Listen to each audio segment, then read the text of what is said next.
And welcome back. I'm Joseph Hoffman, and today we're going to learn how to play The Bear by Vladimir Rybakov with hands together. Let's come to the piano to get started. You'll see that the first note of The Bear is a really low ledger line note in the bass staff. So how do we figure out really low ledger line notes? Well, I like to use my ground G line as a reference. That's the bottom line of the bass staff. And then each ledger line, remember, is just one skip down because line notes go every other note with a space in between each line note. So here's the bottom line of bass staff. Here's ledger line number 1, skip down. And you can see, if you count, we have to go down 4 ledger lines. So let's just count down by skips. Here's ledger line 1, skip down, skip down, skip down. That brings us all the way down to F.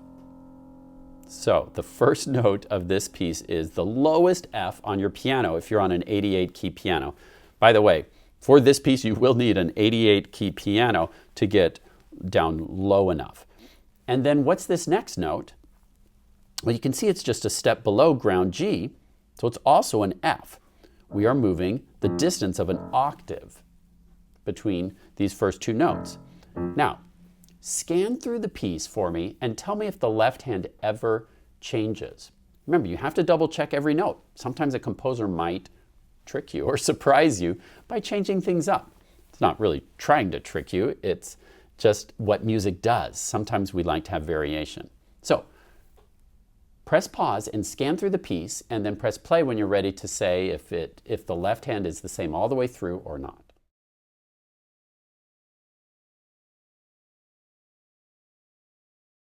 If you look through the piece carefully, you'll see the left hand does this same pattern the entire piece. Until, I guess you could say, the last note, where it plays a 2-note chord. Now, if your hand can't reach a full octave, if you have a smaller hand, you might not be able to reach all the way from F to F. And if that's the case, just play the low note. You can omit that key if you need to. Now, when you have a pattern that repeats through an entire piece or a section of a piece, that's called an ostinato.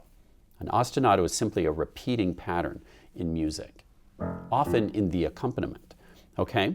Now you'll notice this is marked staccato. So we want a nice light sound like this. And because we have to move an octave, I want you to kind of think of moving your hand in a little bit of an arc or a rainbow shape as you move from note to note. Because I don't want you to stretch and really be uncomfortable for the entire piece with this, a stretching approach. Let your hand just kind of gently glide back and forth in a little mini rainbow going from F to F with finger 5 to 1. See how I'm doing that? Just a gentle rainbow motion. Your hand should feel comfortable and open, and you're just falling on those 2 notes with a nice light staccato sound. Press pause, and I'd like you to work on that motion for a couple of minutes. Take a break. Always keep your wrist really loose and relaxed, your fingers relaxed. Again, just use gravity and drop back and forth on those 2 keys. Press pause to work on that motion, then press play to go on.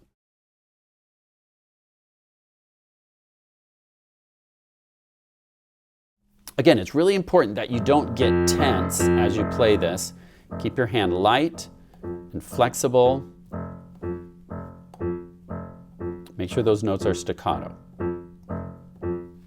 Now, let's take the first phrase and look at putting these hands together.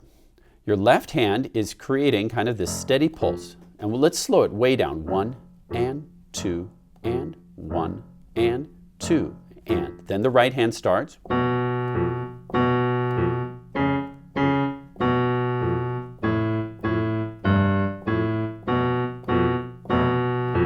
And you notice I'm playing my right hand louder than my left hand. That's on purpose because this is the accompaniment. This is the melody. You might have also noticed that my right hand is not staccato. We've got these tenutos. See, it's not. That would be both hands staccato. My left hand is staccato while the right hand is playing tenutos. It's kind of hard to do. It's hard to have two different articulations, one for one hand, one for the other. So you have to go really slow. And imagine this hand being sticky and this hand being bouncy, like the keys are maybe hot.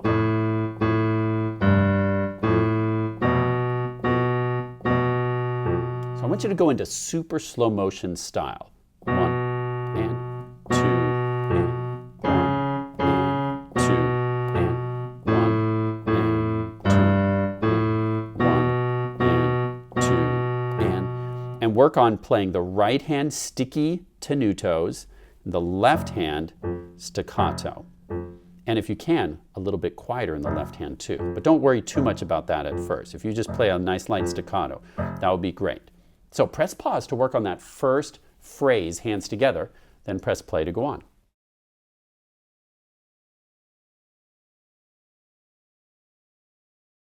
Okay, let's try the next phrase, hands together.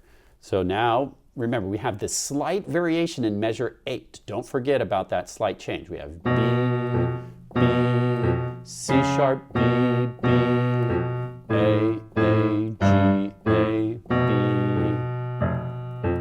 Okay, press pause and work on that phrase, hands together, then press play to go on.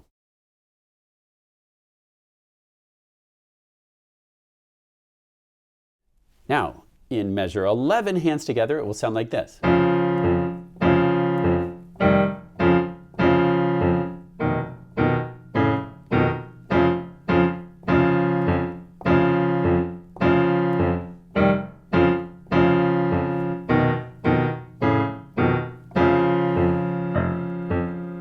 Okay, press pause and work on this section, hands together, then press play to go on.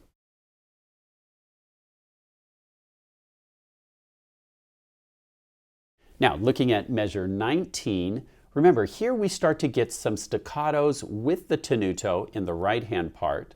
So we'll be a little bit more detached, this time in the right hand. Still not as staccato as the left hand.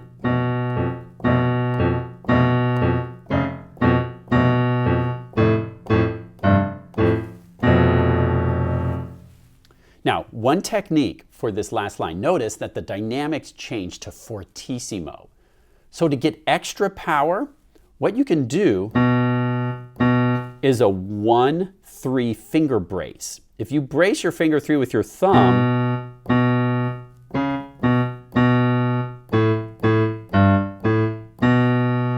now you can get a little extra power. Okay, so that's one technique you could try. It's kind of an advanced technique. So you won't be using your usual fingering, you'll just be playing with that finger 1-3 brace. I would recommend you at least do that on the last note for extra power, like the bear is growling. So we need a good solid fortissimo sound at the end. So press pause and try out this 1-3 finger brace.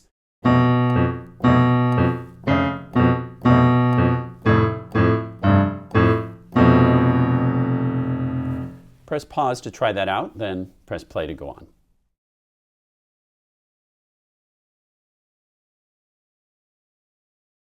My last recommendation as you are working on this piece, hands together, is to not play it too loud, especially at the beginning. It is marked mezzo forte, but remember that you also have to save some room to get up to forte and then even fortissimo on the last line. If you start at your loudest, you have nowhere to grow. So I like to think kind of a quiet mezzo forte. Even when I'm starting out, I want it to sound like the bear is coming, not too loud. Still a good strong sound, but you have to save something for later. Okay, if you play your loudest from the beginning, sometimes a student gets really excited about this piece. They're playing so loud at the start, then it gets boring because the dynamics can't grow if you're already at your loudest. So hold some back and make it feel like the bear's coming. Whoops. So then when you get to forte at measure 11, you have a little more you can give. And then on the last line, when you get to fortissimo, using that 1-3 finger brace, you can give maximum volume. Also notice in measure 13, these little crescendos. The best way to make a good crescendo is to actually start the crescendo softer. So see here at the start of the crescendo, you can actually get a little softer there so there's more room to grow. It makes it more exciting. Listen again. See, by starting softer, it made the crescendo more exciting. If I was already loud, the crescendo is boring because there's nowhere to grow. See, if I start softer, it makes that crescendo a lot more exciting. One other advanced tip is to remember to use arm weight, not finger motion, to get this strong bear-like sound. We talked about this in the lesson on the right-hand part, but I just want to remind you, to let your arm drop. That's how you're going to get the strong sound, not by finger motion.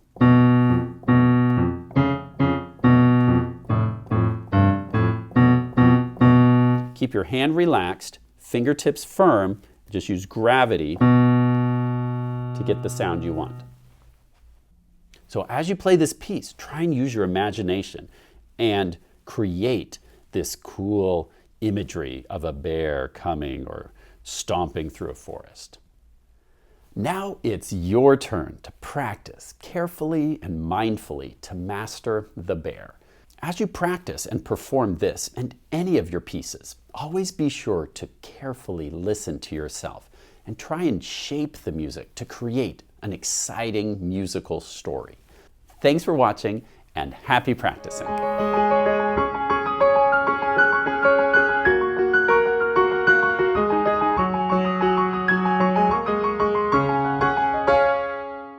Hey, Chef, what did the not-so-smart bear say? I don't know. What? Panda. Okay, then what do you get when you cross a skunk with a bear? I have no idea. What? Winnie the Pooh. That's quite funny. All right.